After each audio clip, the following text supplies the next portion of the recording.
Wolfgang Amadeus Mozart, composer, musician, wearer of wigs, and bird lover?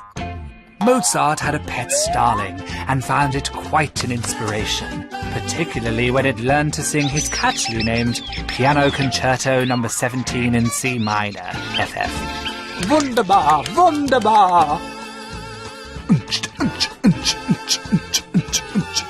Okay, now you are showing off.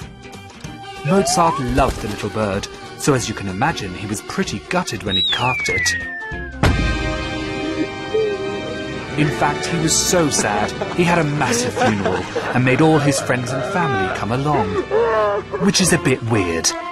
Sorry, just saying, it is a bit weird.